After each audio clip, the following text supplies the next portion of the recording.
Breaking news. Donald Trump has just announced that the United States of America will launch a new strike on Iran tonight and then seize Kark Island and other oil and gas infrastructure facilities in the country. And now, after the second night of massive strikes on Iran, Donald Trump has even allowed for the use of nuclear weapons against Iran if the regime in Tehran does not agree to a deal.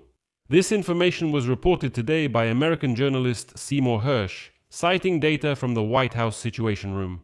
Last night, the US launched nearly 50 Tomahawk missiles at Iran, and US aircraft operated freely in Iranian airspace.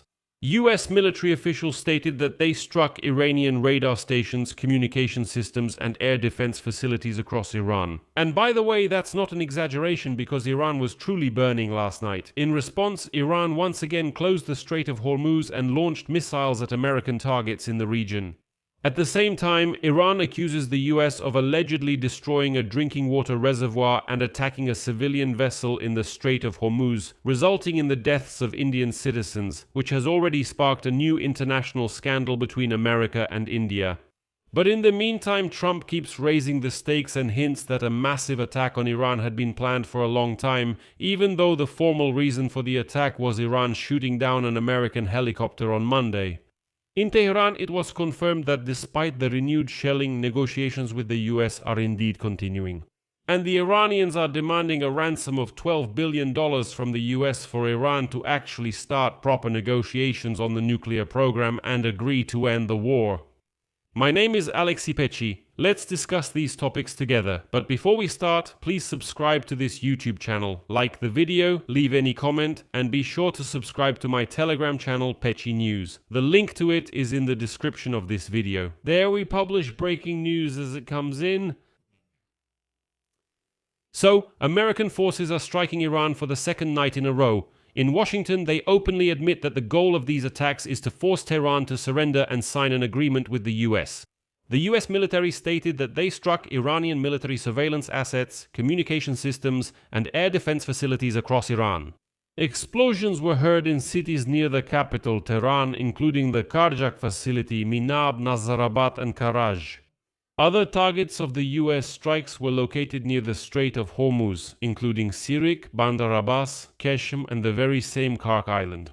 This is a major oil hub in the Persian Gulf. After the attack, Trump said on Fox News that tomorrow the US will, quote, bomb the hell out of Iran if Tehran refuses to sign the agreement proposed by Washington.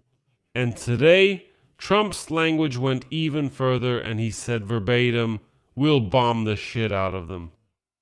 In addition, Trump reported that the US used 49 Tomahawk cruise missiles, and some of the strikes were carried out on targets near Tehran.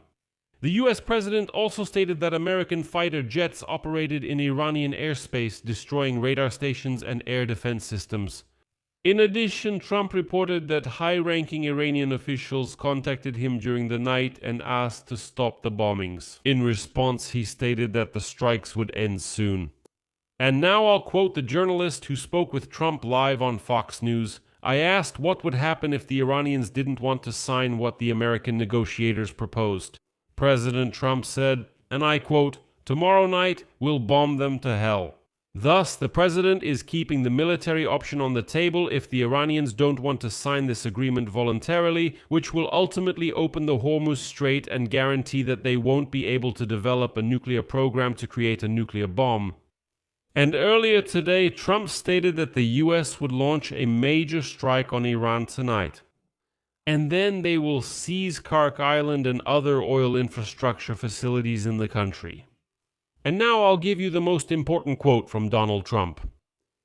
The United States will strike Iran, whose flotilla, air force, radars, air defense, and all other forms of defense, along with most of its offensive capabilities, have been destroyed. A very powerful strike tonight.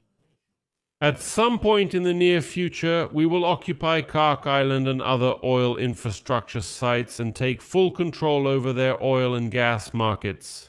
Pretty much the same way we did with Venezuela, which is working brilliantly for both Venezuela and the United States of America.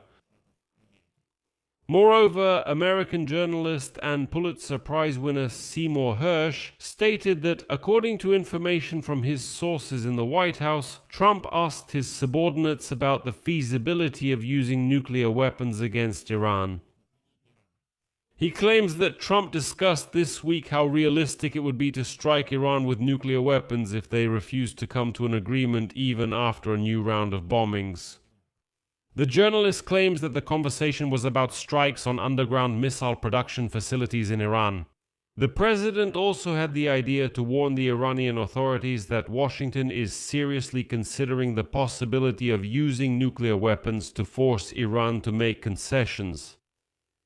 At the same time, Iran responded to the US attack at night with strikes on American bases. The Islamic Revolutionary Guard Corps of Iran reported that they carried out retaliatory strikes on 18 American targets at air bases in Kuwait and Bahrain, as well as on the Fifth Fleet of the US Navy in Bahrain.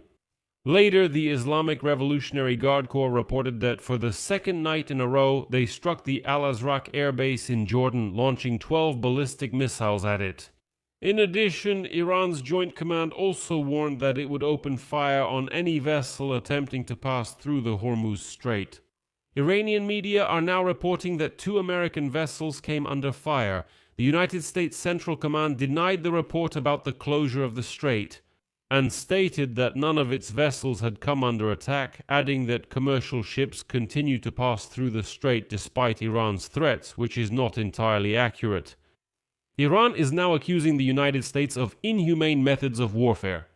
In particular, Iran's Ministry of Foreign Affairs accused the United States of deliberately striking civilian water supply facilities in southern Iran, stating that as a result of these attacks, thousands of residents have lost access to drinking water. This is the level of escalation that Iran can now reach and start striking desalination plants in the Persian Gulf countries. And the representative of Iran's Ministry of Foreign Affairs, Esmail Baghaei, stated that American forces allegedly struck water management facilities in Sirik.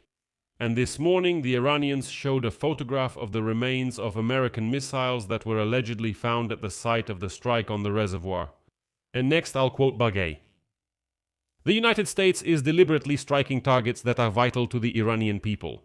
As a result of the strike, 2 reservoirs with a total capacity of 2,500 cubic meters were destroyed. They supplied drinking water to more than 20,000 residents of 10 villages in this area. This is not collateral damage, this is a deliberate war crime and a blatant violation of human rights and international humanitarian law.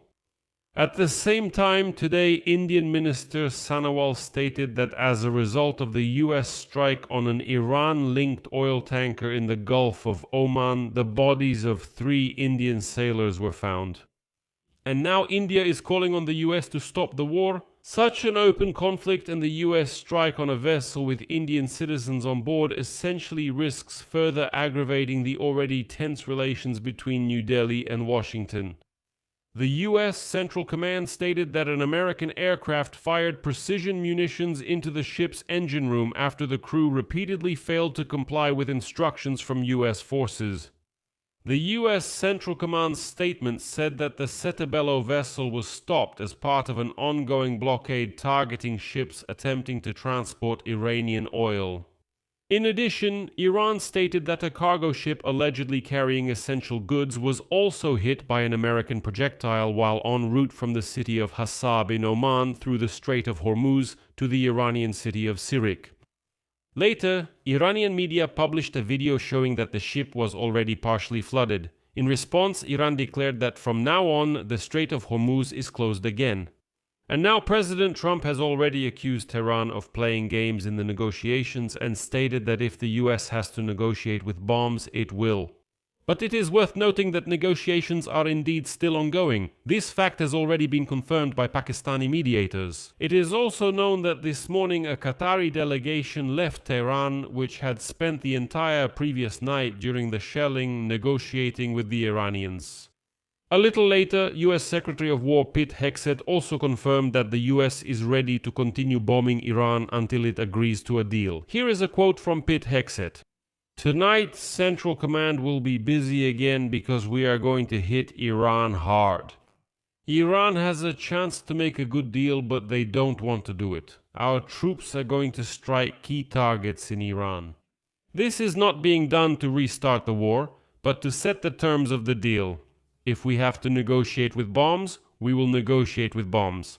I hope Iran makes the right decision. So, the White House made it clear that Trump planned a large-scale but short-term, brief military operation, the goal of which is to force Iran to change its position in negotiations. It should be noted here that Trump, while waiting for Iran's response to his latest proposal for almost 2 weeks, was becoming more and more disappointed, which he honestly admitted. And in a separate episode today on this YouTube channel, I will also talk about how exactly Donald Trump came to the decision to bomb Iran again. Some interesting insider information has appeared. And why sources insist that the deal could have been signed back at the end of May if Trump hadn't wanted to introduce new amendments to the Memorandum of Understanding with Iran at the last moment. I'll leave it at that for now. Subscribe to the channel so you don't miss the next episode, give it a like, and share your opinions and conclusions in the comments. That's all for now. Take care of yourselves. Goodbye, everyone.